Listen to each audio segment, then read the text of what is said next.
Hi hello నమస్తే welcome to cube TV. నేను మీ journalist అండి. సో ఏపీ ఎన్నికలకు సంబంధించి కూడా ప్రతిష్టాత్మకంగా తీసుకున్న నియోజకవర్గం ఏదైనా ఉందా అంటే అది కేవలం పిఠాపురం అని చెప్పొచ్చు. సో పిఠాపురంలో ఎవరు గెలుస్తారు అని చెప్పి కూడా ఒక సెన్సేషనల్గా మారింది. సో రాష్ట్ర వ్యాప్తమే కాదు దేశవ్యాప్తంగా కూడా ఆ పిఠాపురం ఆ ఎన్నికలకు సంబంధించి రిజల్ట్ కోసం వెయిట్ చేస్తున్నారని చెప్పుకోవచ్చు. సో ఇటు పవన్ కళ్యాణ్ జనసేన పార్టీ వాళ్ళైతే ఆల్రెడీ 1,00,000 మెజారిటీ వచ్చేసింది. 1,00,000 మెజారిటీతో అక్కడ పవన్ కళ్యాణ్ గెలవబోతున్నారంటూ కూడా పెద్ద ఎత్తున వార్తలు వస్తున్నాయి. కాదు ఈసారి గెలిచేది నేనే అంటూ కూడా వైసీపీ క్యాండిడేట్ వంగ గీత అంటుంది. సో దీనికి సంబంధించి కూడా అక్కడ ఓటింగ్ ఏ విధంగా పర్సంటేజ్ ఓటింగ్ ఏ పర్సెంట్ ఉంది, ఏ కేటగిరీకి సంబంధించి ఏ కులాలు సంబంధించి వాళ్ళ ఓటింగ్ పర్సంటేజ్ ఏ విధంగా ఉంది. సో ప్రతి ఒక్కటి క్లారిటీగా ఎక్స్ప్లెయిన్ చేయడానికి మనతో పాటు ఎన్ఆర్ఐ రామ్ గారు ఉన్నారు, పొలిటికల్ అనాలిసిస్ట్ అనమాట. సో ప్రతి ఒక్కటి క్లియర్గా అక్కడ ఎట్లా అంటే ఏ కులం వాళ్ళు ఏ మతం వాళ్ళు ఎక్కడ ఎట్లా ఓటింగ్ ఉందో సో ప్రతి ఒక్కటి మనకి ఎక్స్ప్లెయిన్ చేసి చూపించడానికి రెడీ ఉన్నారు. సో ఒకసారి సార్ నమస్తే సార్. నమస్తే సార్ నేను బాగున్నాను. నా పేరు రామ్ ఎన్ఆర్ఐ.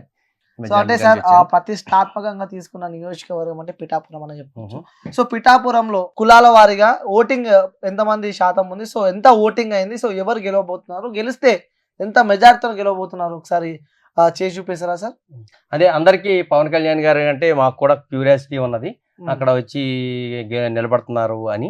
బట్ చివరికి ఇక్కడ ఓటింగ్ సర్లకు వచ్చేటప్పటికి ఏమవుతుందంటే ముఖ్యంగా పవన్ కళ్యాణ్ గారు ఇందులో తెలియదే ఉంది, కాపు సామాజిక వర్గం అక్కడ ఎక్కువగా ఉన్నారు, అక్కడ నుంచి పోటీ చేస్తున్నారు, కంపల్సరీ గెలుస్తారు అనే ఉన్నది. But at the same time అవతల వ్యక్తి కూడా వంగ గీత గారు చాలా రాజకీయ అనుభవం ఉన్నది, ఎంపీగా ఉన్నారు, ఇప్పుడు ప్రజెంట్ ఎంపీగా ఉన్నారు, ఇంతకుముందు ఎమ్మెల్యేగాని చేశారు. ఆమె ప్రతి మనిషికి తెలుసు అక్కడ. సో ఈ విధంగా చెప్తున్నారు. బయట నుంచి వచ్చి ఏంటంటే మన పవన్ కళ్యాణ్ ఆయన హీరో గారు కాబట్టి ఖచ్చితంగా గెలవాలి అనే అభిమానంతో చాలా మంది చాలా విధంగా చెప్తున్నారు. అనుకున్నంత ఈజీ ఐ థింక్ అది అంత నల్లేరు మీద నడకైతే నేను అనుకోవటం లేదు.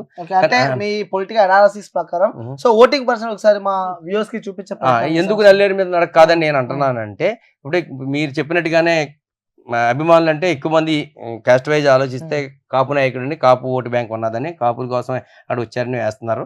కానీ అయితే నిజంగానే అక్కడ కాపు ఓటు నేను గ్రౌండ్ లో నేను చూశాను, కాపు ఓటు ఆయనకి వేయడానికి సంసిద్ధత వ్యక్తపరుస్తున్నారు.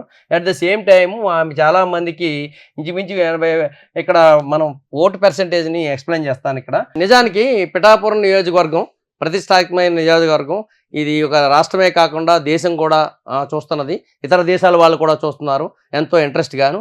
ఇక్కడికి వచ్చే వరకు లోకల్ స్ట్రాంగ్ లీడర్ వంగ గీత గారిని వైఎస్ఆర్సీపీ నుంచి నిలబెట్టారు. అయితే అక్కడి నుంచి మళ్ళీ పవన్ కళ్యాణ్ గారు కాపులు ఎక్కువ ఓటు ఉన్నదని ఇండైరెక్ట్గా ఆయన ఏ ఉద్దేశంతో గెలిచినా కానీ అక్కడ కాపు ఓటు ఎక్కువ ఉన్నది, కంపల్సరీ గెలుస్తారనే ఉద్దేశంతోనే అక్కడికి వచ్చినట్టు కనిపిస్తుంది.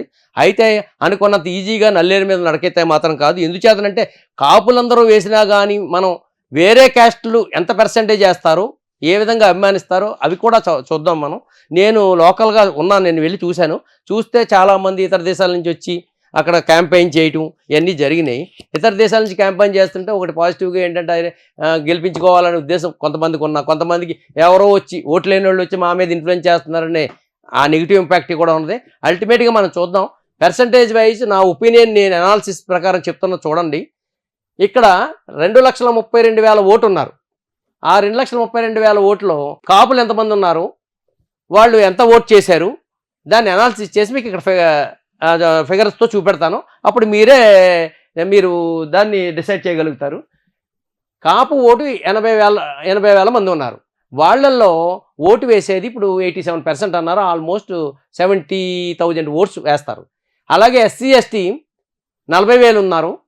బీసీలు అన్నీ కలిపి 90K ఉన్నారు, 90,000 ఉన్నారు. బీసీలు అంటే ఇందులో ఎవరు వస్తారంటే Shetty Balija, fishermen, weavers community, చేనేత కార్మికులు, నగర, ఇలాగా చిన్న కాస్టులు కలిపి మొత్తం మీద 90,000 మంది ఉన్నారు. అలాగే రెడ్డిస్ ఒక 11,000 మంది ఉన్నారు.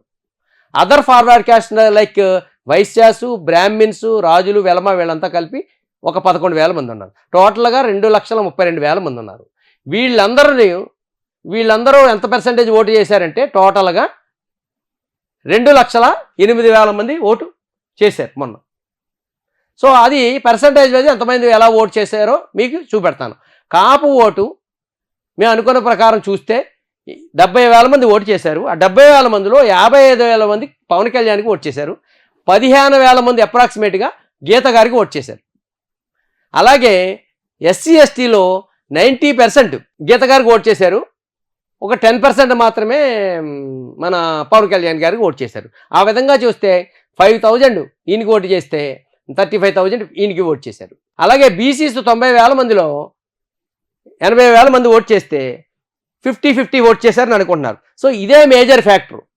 ఇది మీరు అనుకున్నంత ఈజీగా 50-50 చేశారా, 55-65 చేశారా, లేకపోతే 60-40 చేశారా అనేది ఇక్కడ పర్సంటేజ్ని బట్టి డిసైడ్ అయి ఉంటుంది. అయితే నేను 50-50 తీసుకున్నాను కాబట్టి ఇక్కడ 40%, 40,000 ఏమో పవన్ కళ్యాణ్ గారికి వేస్తే 40,000. ఇందులో ఎవరు? చెట్టిబల్జీలు ఉన్నారు, చేనేత కార్మికులు ఉన్నారు, ఫిషర్మెన్ ఉన్నారు, అండ్ నగర అనే ఇంకో కాస్ట్, ఎంత కలిపి 90,000 ఉంటే 80,000 మందికి వేశారు.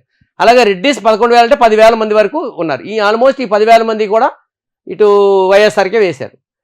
అదర్ ఫార్వర్డ్ క్యాస్ట్ 11 అంటే 7,000 మంది బ్రాహ్మిన్స్ వీళ్ళందరూ కూడా పవన్ కళ్యాణ్కి వేస్తే ఒక 3,000 మంది వరకు గీత గారికి వేశారు. ఈ విధంగా చూస్తే మీరు 1,07,000 పవన్ కళ్యాణ్ గారికి వచ్చింది, 1,03,000 గీత గారికి వచ్చింది. అంటే మీరు అనుకున్నట్టుగా 50,000, 1,00,000 ఇట్స్ ఇంపాసిబుల్. అభిమానం కొద్దీ అరే మా పవన్ కళ్యాణ్ సినిమా హీరో అనే ఉద్దేశంతో చెప్పడం తప్ప ఆయనకి ఏమీ నల్లేరు మీద నడక కాదు. కానీ ఇక్కడికి వచ్చిన తర్వాత మళ్ళీ ఇది ఎంతవరకు నిజమవుతుంది అనేది ఈ బీసీ ట్రాన్స్ఫర్, ఓటు ట్రాన్స్ఫర్, రేపు ఎలక్షన్ ఓటు వేసిన వాళ్ళకి తప్ప బయట వాళ్ళకి తెలియదు. సో ఏ విధంగా చూసినా ఎవరు గెలిచినా 5-10,000 మెజార్టీతో తప్ప, లేకపోతే 5-10,000 లెస్తో తప్ప 40,000, 50,000 వస్తుంది అనుకున్నది మాత్రం ఊహాజనితం కాదు.